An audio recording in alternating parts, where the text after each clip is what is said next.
علیکم ورحمۃ اللہ وبرکاتہ۔ الحمد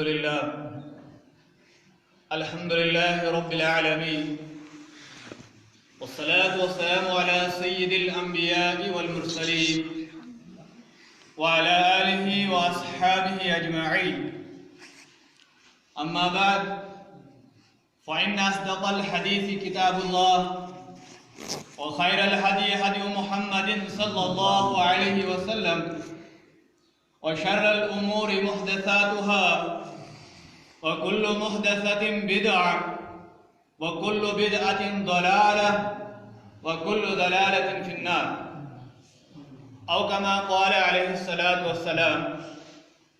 فقد قال الله سبحانه وتعالى في القرآن الحكيم: فأعوذ بالله السميع العليم من الشيطان الرجيم، بسم الله الرحمن الرحيم، وكذلك جعلناكم أمة وسطا لتكونوا شهداء على الناس ويكون الرسول عليكم شهيدا.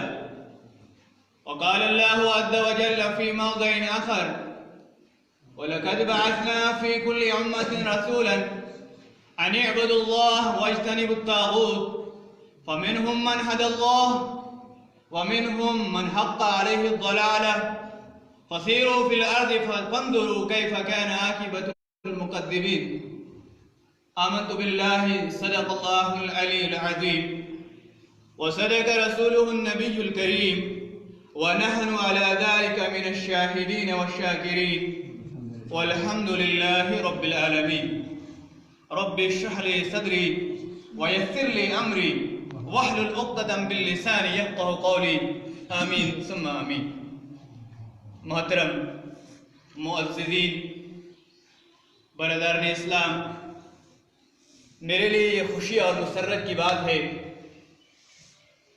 کہ آج پہلی بار میں بھارت کی سرزمین پر آپ سے روبرو ہوں، اور دل میں یہ امید لے کر کے آیا ہوں، یہ خواہش لے کر کے آیا ہوں، یہ تمنا لے کر کے آیا ہوں، یہ آرزو لے کر کے آیا ہوں کہ آج بھارت کی سرزمین کے اوپر ان پہاڑوں کے درمیان، ان بلند و بالا جبالوں کے درمیان میں آپ کے سامنے اللہ کے پیغام کو سناؤں، میں آپ کو رسول رحمت صلی اللہ علیہ وسلم کے اس مشن کو رکھوں جس مشن کو لے کر کے رسول رحمت صلی اللہ علیہ وسلم اس دنیا میں تشریف لے آئے ہیں. محترم دوستوں اور بزرگوں، آپ کا اور میرا تعلق ان لوگوں سے ہے، اس قوم سے ہے جس قوم کو مسلمان کہتے ہیں، جن لوگوں کو مسلمان کہتے ہیں، جو امت مسلمہ سے تعلق رکھتے ہیں، جو امت محمدیہ سے تعلق رکھتے ہیں. اس امت محمدیہ میں سے آپ بھی ہیں اور میں بھی ہوں، اور آپ کی اور میری ذمہ داری ہے بحیثیت مومن، بحیثیت مسلمان. مجھے اور آپ کو یوں ہی پیدا نہیں کیا گیا ہے. یہ دنیا کے اندر جتنے بھی لوگ جس مذہب سے بھی تعلق رکھتے ہیں، جس قوم سے بھی تعلق رکھتے ہیں، جس قبیلے سے بھی تعلق رکھتے ہیں، انسانوں کو یوں ہی پیدا نہیں کیا گیا. انسانوں کو بیکار میں دنیا میں نہیں بھیجا گیا، بیکار یوں ہی پیدا کر دیا بس نہ کوئی مقصد ہے، نہ کوئی لینا ہے، نہ کوئی دینا ہے. نہیں، بلکہ اللہ سبحانہ و تعالی نے آپ کو اور مجھے خاص طور سے مسلمانوں کو ایک مقصد کے تحت پیدا کیا ہے، ایک ایم کے تحت پیدا کیا ہے، ایک مشن دیا گیا ہے آپ کو اور مجھے. اگر ہم اس مشن کو آگے بڑھائیں گے، اگر ہم اس مشن کو لوگوں تک پہنچائیں گے، اس مشن کے اندر اگر ہم کھڑے اتریں گے، جس مشن کو اللہ رب العزت نے آپ کو اور میرے حوالے کیا ہے، تب جا کے ہم لوگ اس دنیا میں کامیاب ہو سکتے ہیں. اور آنے والی دنیا، اس کو ڈے آف ججمنٹ کہتے ہیں، فیصلے کا دن کہتے ہیں، اس دن بھی آپ اور میں کامیاب ہو سکتے ہیں. وہ مقصد کیا ہے، وہ ایم کیا ہے، وہ ایمبیشن کیا ہے جس مقصد کے تحت آپ کو اور مجھے پیدا کیا گیا. اللہ سبحانہ و تعالیٰ فرماتے ہیں سورہ احزاب کے اندر، سورہ نمبر 33 آیت نمبر 40 کے اندر: ما کان محمد ابا احد من رجالکم ولكن رسول اللہ وخاتم النبیین. اس آیت کا مطلب یہ ہے ما کان محمد ابا احد من رجالکم، کہ حضرت محمد مصطفیٰ صلی اللہ علیہ وسلم تم لوگوں کے میں سے کسی کے والد نہیں ہیں، کسی کے باپ نہیں ہیں، ولیکن رسول اللہ، لیکن وہ اللہ کے رسول ہیں، وہ خاتم النبیین، اور کیا ہے؟ نبیوں پہ مہر لگانے والے، خاتم النبیین ہے، یعنی ان کے بعد اب کوئی نبی نہیں آئے گا، یعنی ان کے بعد اگر کوئی یہ دعویٰ کرتا ہے کہ میں نبی ہوں تو وہ جھوٹا ہوگا، وہ کذاب ہوگا، وہ دجال ہوگا، یعنی آخری نبی محمد رسول اللہ صلی اللہ علیہ وسلم ہے، اور ان کے بعد اب کوئی نبی نہیں آئے گا۔ اور جس مشن کو رسول رحمت صلی اللہ علیہ وسلم لے کر کے آئے، اس مشن کو اب کس نے آگے بڑھانا ہے؟ جبکہ رسول رحمت صلی اللہ علیہ وسلم دنیا سے چلے گئے، دنیا سے ان کا تعلق ختم ہو گیا، اب وہ اللہ کے یہاں ہیں، اب وہ برزخی زندگی میں، اب وہ جنت میں ہیں، لیکن اب اس مشن کو آگے کون بڑھائے گا؟ جس مشن کو لے کر رسول رحمت صلی اللہ علیہ وسلم آئے تھے، اس مشن کا ضامن اللہ سبحانہ وتعالیٰ نے آپ کو اور مجھے بنایا۔ اللہ سبحانہ وتعالیٰ فرماتے ہیں سورہ آل عمران کے اندر، سورہ نمبر 3 آیت نمبر 110 کے اندر فرماتے ہیں کنتم خیر امت اخرجت للناس تأمرون بالمعروف وتنہون عن المنکر، آپ سے اور مجھ سے خطاب ہے کہ کنتم خیر امت، کہ اے مسلمانوں دنیا کے اندر جتنے بھی لوگ رہتے ہیں ان میں سے سب سے بہترین لوگ تم لوگ، سب سے بہترین گروہ تم ہو، لیکن کب؟ تأمرون بالمعروف، تم لوگوں کو بھلائی کا حکم دیتے ہو، یہ نہیں کہ خود رشوت کھاتے ہو، خود سود کھاتے ہو، خود لوگوں کے مال کو غصب کرتے ہو، نہیں، تب تم امت مسلموں میں سے نہیں ہو۔ عبد الرحمن نام رکھنے سے کچھ نہیں ہونے والا، عبد الکریم نام رکھنے سے کچھ نہیں ہونے والا، تمہارا کام وہ ہونا چاہیے جس کام کے لیے رسول رحمت صلی اللہ علیہ وسلم نے تم کو چھوڑا ہے پیچھے۔ تأمرون بالمعروف، تم لوگوں کو بھلائی کا حکم دیتے ہو، وتنہون عن المنکر، اور انہیں برائیوں سے روکتے ہو، وتؤمنون باللہ، اور تمہاری جو نمایاں خصوصیت ہے، تمہاری جو پرومیننٹ کریکٹرسٹکس جو تمہاری ہیں وہ یہ ہے کہ تم ایک اللہ واحد پر ایمان رکھتے ہو۔ The creation purpose of this ummah، اس امت کا جو مقصد ہے، پیدا کرنے کا مقصد وہ کیا ہے؟ وہ ہے لوگوں کو ضلالت، بدعات، گمراہی سے نکال کر کے نیکیوں کی طرف لانا اور برائیوں سے ان کو روکنا۔ اللہ کے رسول صلی اللہ علیہ وسلم فرماتے ہیں تو اللہ نے ہم کو حکم دیا کہ لوگوں کو برائیوں سے روکنا ہے، ان کو بھلائی کا حکم دینا ہے، لیکن آپ برائیوں سے کیسے لوگوں کو روکیں گے؟ بھلائیوں کا کیسے حکم دیں گے؟ اس کی گائیڈنس ہمیں، اس کی رہنمائی ہمیں رسول رحمت صلی اللہ علیہ وسلم نے کی۔ اللہ کے رسول صلی اللہ علیہ وسلم فرماتے ہیں، مسلم شریف کے اندر یہ حدیث ہے، فرماتے ہیں من رأى منکم منکرا، اے مسلمانوں، اے مومنوں، تم میں سے جو برائی دیکھے فَلْيُغَيِّرْهُ بِيَدِهِ، اگر تمہارے پاس پاور ہے، اگر تمہارے پاس طاقت ہے، فَلْيُغَيِّرْهُ بِيَدِهِ، تو اس کو اپنے ہاتھ سے روکو، اس برائی کو اپنے ہاتھ سے ڈسٹروائے کرو، ختم کرو، لیکن تمہارے پاس طاقت نہیں ہاتھ سے روکنے، پھر کیا کرو گے؟ برائی کو دیکھ کر کے خاموش رہ جاؤ گے، دیکھتے رہو گے، تماشا دیکھو گے؟ نہیں، تماشا نہیں دیکھنا ہے۔ اگر ہاتھ سے روکنے کی ہمت نہیں ہے، تماشا نہیں دیکھنا ہے، فَلْيُغَيِّرْهُ بِلِسَانِهِ فَإِلَّمْ يَسْتَطِعْ، اگر تم کو ہاتھ سے روکنے کی طاقت نہیں ہے، پاور نہیں ہے، پھر تم کو تماشا نہیں دیکھنا ہے۔ فَلْيُغَيِّرْهُ بِلِسَانِهِ، تو اس برائی کو کنڈیم کرو اپنی زبان کے ذریعے، اس برائی کو روکو اپنی زبان کے ذریعے۔ اب زبان سے کیسے روکو گے آپ؟ ایک طریقہ یہ ہے کہ آپ کسی کو دیکھیں گے برائی کرتے ہو، اس کو کہیں گے ارے بھائی یہ غلط کام ہے، اسلام میں اس کی پروہیبیشن ہے، اسلام میں یہ حرام ہے، آپ ایسا مت کیجیے، ایک تو یہ ہوا۔ دوسرا یہ ہوا کہ آپ اپنی زبان کو استعمال کریں گے، مسلمانوں کو اویئر کریں گے، باخبر کریں گے، قرآن میں یہ لکھا ہوا ہے تم یہ کر رہے ہو، وہ تقریروں کے ذریعے، خطابات کے ذریعے، کتابوں کے ذریعے۔ تو پہلا نمبر آتا ہے ہاتھ سے روکی، لیکن ہاتھ سے طاقت نہیں ہے تو بہانہ نہیں بنانا ہے کہ مجھے ہاتھ سے طاقت روکنے کی نہیں ہے تو آپ نہیں روکیں گے، لیکن نہیں، اللہ کے رسول صلی اللہ علیہ وسلم فرماتے ہیں اگر ہاتھ سے روکنے کی طاقت نہیں ہے تو زبان سے روکو۔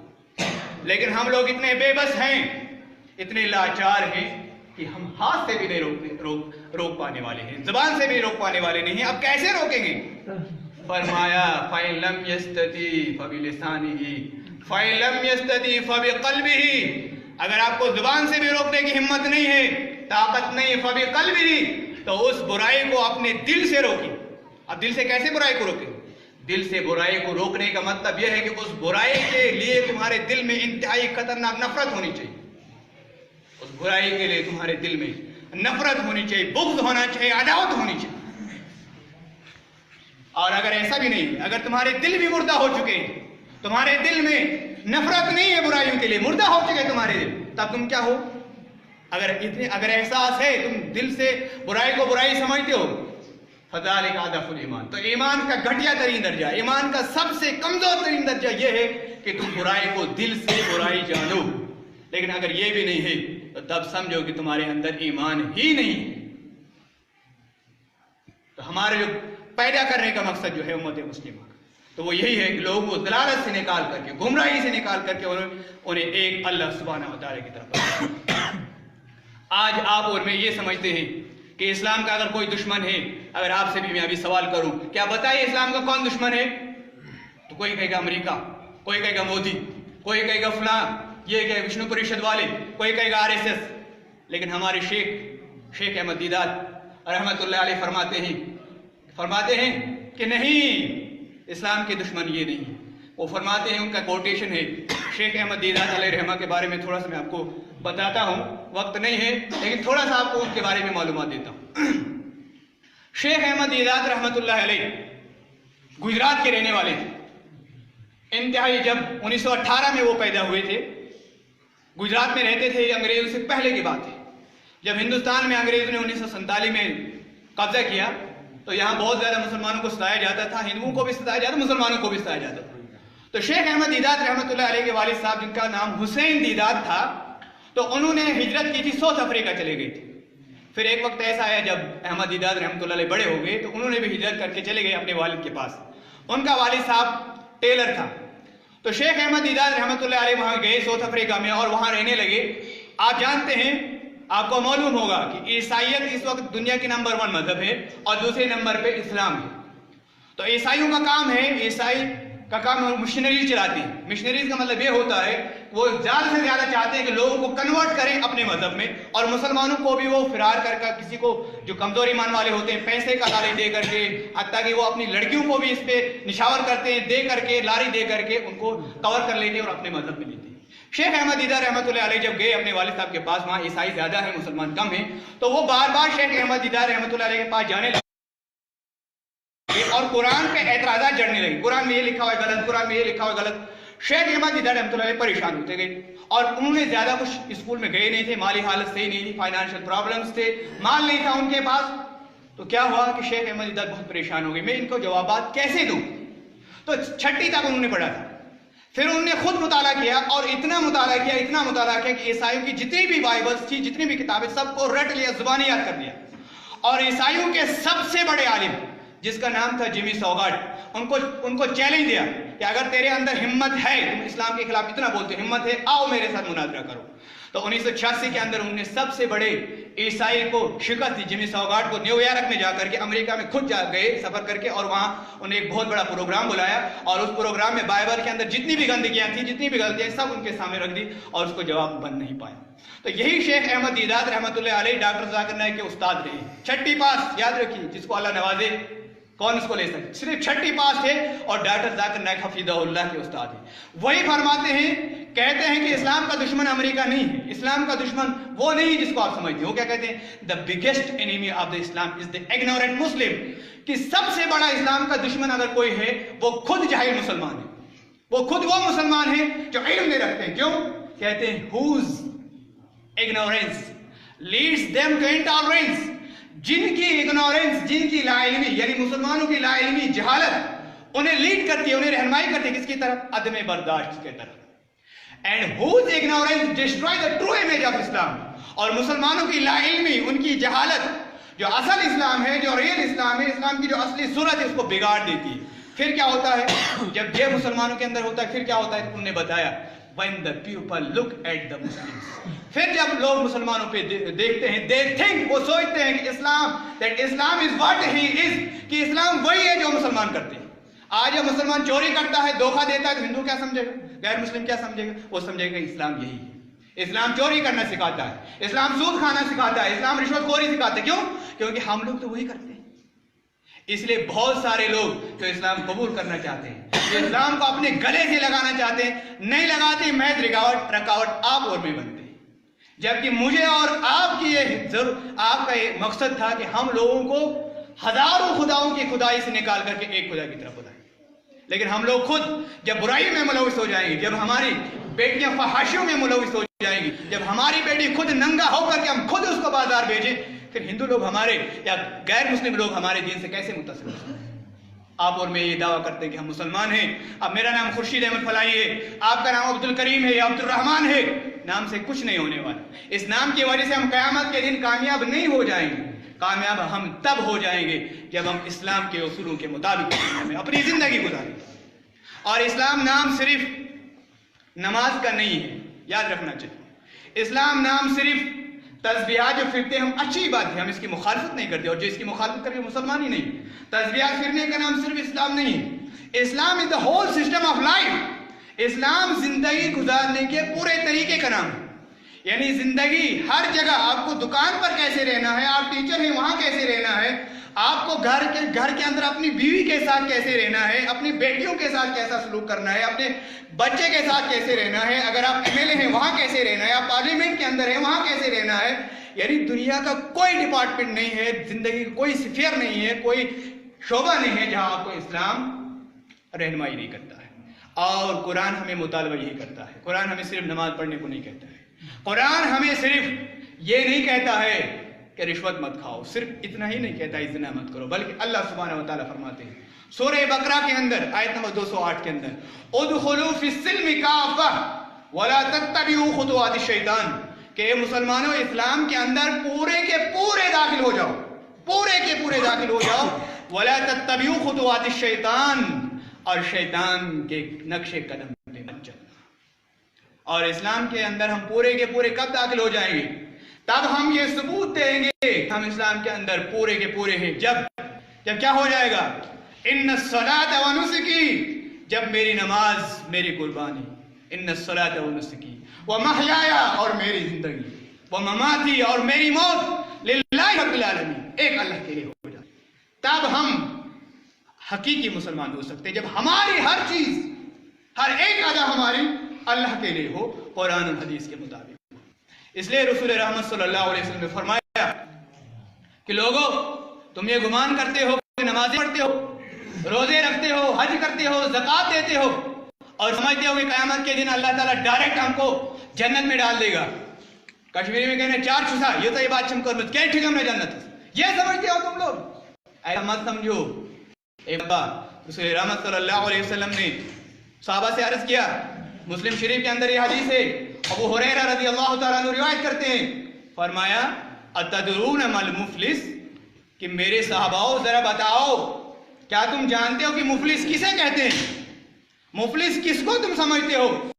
صحابہ نے کہا کہ المفلس فینا من لا درہم لہ ولا متاع, مفلس ہمارے اندر وہ شخص ہے جس کے پاس نہ تو درہم ہے نہ دینار ہے, لیکن نبی مکرم آقا دو جہاں حضرت محمد مصطفیٰ صلی اللہ علیہ وسلم نے فرمایا, فقال ان مفلس من امتی, ان مفلس من امتی, کہ میری امت میں سے مفلس وہ شخص ہے, من یاتی یوم القیامہ, جو قیامت کے دن, یاتی یوم القیامہ, جو قیامت کے دن بصلاۃ, نماز کے ساتھ آئے گا, وزکاۃ, زکوٰۃ کے ساتھ آئے گا, وحج, اور حج کے ساتھ آئے گا.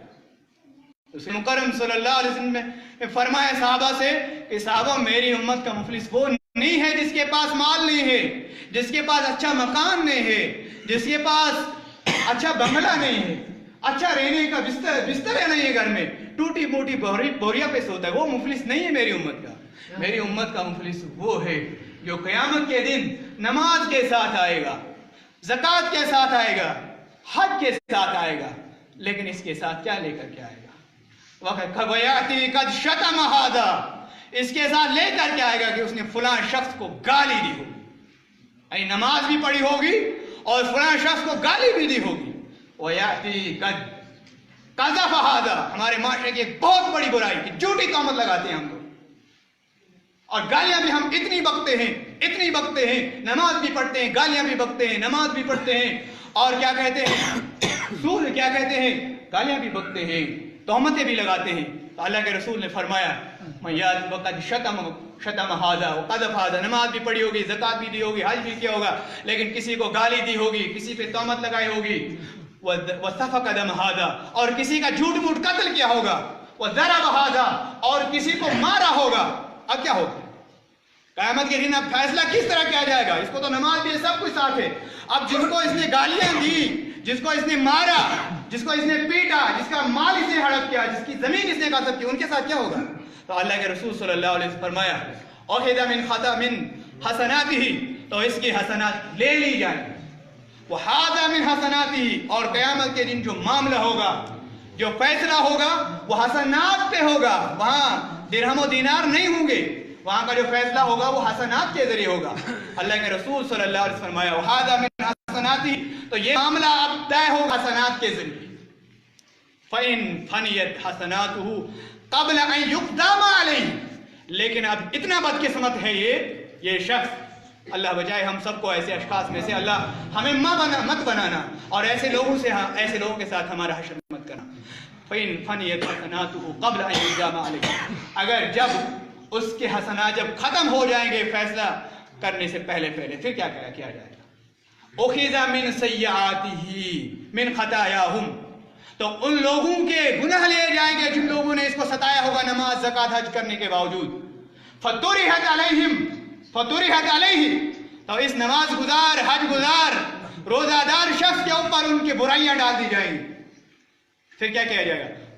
ثم طرح فی النار، پھر اس شخص کو جہنم کے حوالے کر دیا۔ تو اللہ کے رسول صلی اللہ علیہ وسلم فرمایا ہمیں پہلے ہی اویئر کیا، باخبر کیا، آگاہ کیا کہ لوگوں تم یہ نہیں سمجھنا کہ نماز بھی تم پڑھ رہے ہو، زکوٰۃ بھی دے رہے ہو، حج بھی دے رہے ہو، لیکن اس کے ساتھ ساتھ دوسرے حقوق کا بھی خیال رکھنا، اپنے ہمسایوں کو نہیں ستانا، کسی کے اوپر جھوٹ موٹ تہمت نہیں لگانا، کسی کو مارنا نہیں، بلکہ ان سب چیزوں کا خیال رکھنا۔ تب جا کے تمہاری نماز کی قیمت ہوگی، تب جا کے تمہارے حج کی قیمت ہوگی، تب جا کے تمہاری زکوٰۃ کی قیمت ہوگی۔ میرے دوستوں اور بزرگوں، اگر ہم خود ان چیزوں کے پیکر نہیں ہوں گے، اگر ہم خود اچھے مسلمان نہیں ہوں گے، تو کروڑوں لوگ، اربوں لوگ جو اس وقت ہزاروں دیوی دیوتاؤں کے پجاری ہیں، اللہ کے باغی ہیں، اللہ کی بغاوت کر رہے ہیں، ان کو ہم کیسے اس ضلالت سے نکال سکتے ہیں؟ اللہ رب العزت ہمیں صرف اس کے بارے میں قیامت کے دن سوال نہیں کرے گا، تم نے مسلمانوں کو بتایا تھا کہ نہیں، تم سے اور مجھ سے اس کے بارے میں بھی سوال ہوگا۔ تمہارا پڑوس میں جو کرشنا رہتا تھا، جو ارجن رہتا تھا، جو شری رام رہتا تھا، کیا تم نے اس کو قرآن بتایا تھا؟ کیا تم نے اس کے گھر کے اس کو قرآن سنایا تھا کہ قرآن کیا کہہ رہا ہے؟ کیا تم نے اس کی ویداس کو پڑھا تھا؟ ان ویداس کے اندر کیا لکھا ہوا تھا؟ کیا تم نے اس کے بھگوت گیتا کو پڑھا تھا؟ اس کے اندر لکھا ہوا تھا کہ ایک اللہ کی عبادت کرنی چاہیے۔ کیونکہ آپ کی اور میری ذمہ داری صرف مسلمانوں کو بتانا نہیں ہے، ہمارا مقصد تمام دنیا کے انسانوں تک اس پیغام کو پہنچانا ہے، اور یہ پیغام ہم تبھی پہنچا سکتے ہیں جب ہم نے قرآن کا گہرا مطالعہ کیا ہوگا اور اس کے ساتھ ساتھ دنیا کے تمام بڑے بڑے مذاہب کی کتابوں کو پڑھا۔ اگر ہم نہیں پڑھیں گے، میں عرض کر چکا ہوں، اگر ہم دوسرے لوگوں تک اس دین کو نہیں پہنچائیں گے تو یہ ہماری نمازیں، ہمارے روزے، ہمارے زکوٰۃ، یہ سب بیکار ہے، یہ سب بیکار ہے، چاہے آپ مجھ سے اتفاق کریں یا نہ کریں، لیکن میں کھلے طور سے کہتا ہوں کہ ان کی ہمارے یہاں، اللہ کے ہمارے یہاں ان کی کوئی قیمت نہیں ہوگی، یہ ضائع کر دی جائے۔ اس لیے آپ کی اور میری یہ ضرورت ہے، ہمارے نوجوان جو ہیں کھڑے ہو جائیے۔